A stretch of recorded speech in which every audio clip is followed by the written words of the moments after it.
না ময়দা, না আটা, না চালের গুঁড়ো, না সুজি, কিছুই লাগবে না বন্ধুরা।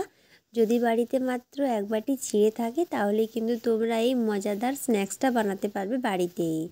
এটা কিন্তু খেতে খুবই ভালো লাগে বন্ধুরা।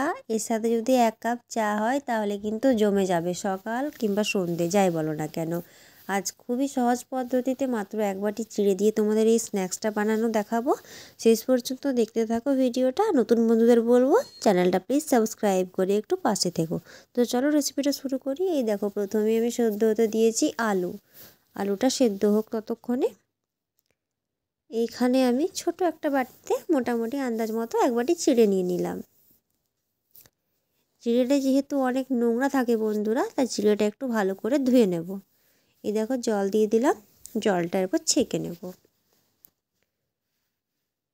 এইভাবে ধুয়ে জলটা ছেঁকে নিয়েছি। এই দেখো, এরকম শুকনো শুকনো রাখতে হবে। এখানে আলুটা সেদ্ধ হয়ে গেছে, আলুটা এরপর আমি চিড়ের মধ্যে গ্রেট করে নেব। সেদ্ধ করে কিন্তু গ্রেট করতে হবে, গ্রেট না করলে কিন্তু হবে না। এই দেখো কত সুন্দর গ্রেট হচ্ছে। আলুটা গ্রেট করা হয়ে গেছে। পরিমাণ মতো ছোট আলু 2টো নিয়েছি আমি। এইখানে দিয়ে দিলাম ধনে পাতা, নিয়েছি কাঁচা লঙ্কা কুচি, এরপর নুন দিয়ে দিলাম সামান্য একটু জিরের গুঁড়ো, আর দিয়ে দিলাম সামান্য একটু লঙ্কার গুঁড়ো। এরপর এটাকে হাত দিয়ে আমি খুব ভালোভাবে মেখে নেব। এই দেখো, হাত দিয়ে এভাবে মাখতে হবে। যত ভালো মাখবে বন্ধুরা ততই কিন্তু ওটা মুচমুচে হবে স্ন্যাক্সটা। তাই এটা খুব ভালো করে আমি মেখে নেব।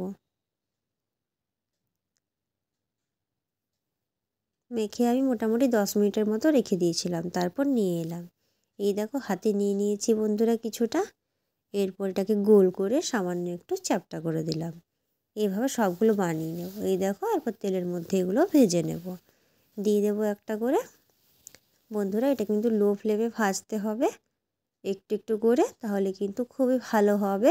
ভেতরটাও খুব মুচমুচে হয়। আর যদি তেলটা গরম থাকে তাহলে কিন্তু ভালোভাবে ভাজা যায় না। তাই তোমরা ফ্লেমটা লো করে এগুলো ভেজে নেবে উল্টে পাল্টে। এই দেখো, হয়ে গেছে, কত সুন্দর লাল লাল হয়ে এসছে। এরপর এগুলোকে তুলে নিচ্ছি। এই দেখো, তোমাদের দেখাই একটা তুলে, দেখো কত সুন্দর হয়েছে। এরপর বাকি যেগুলো আছে সেগুলো কিন্তু একইভাবে আমি একটা একটা করে ছেড়ে দেব। এই দেখো, এগুলোও হয়ে গেছে বন্ধুরা, তুলে নেব। এইভাবে সবগুলো আমি ভেজে নিলাম।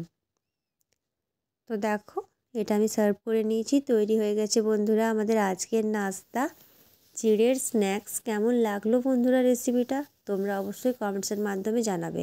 আমি কিন্তু খুবই সহজ পদ্ধতিতে বানিয়ে দেখিয়েছি বন্ধুরা। এটা বানিয়ে না খেলে কিন্তু তোমরা বুঝবে না এটা কতটা টেস্টি লাগে। এর সাথে যদি 1 কাপ চা হয় বন্ধুরা, সন্ধেটা পুরো জমে যাবে।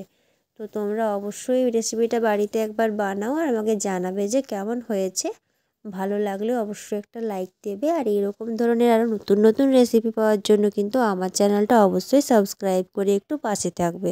সবাই খুব ভালো থেকো, সুস্থ থেকো, সাবধানে থেকো সবাই।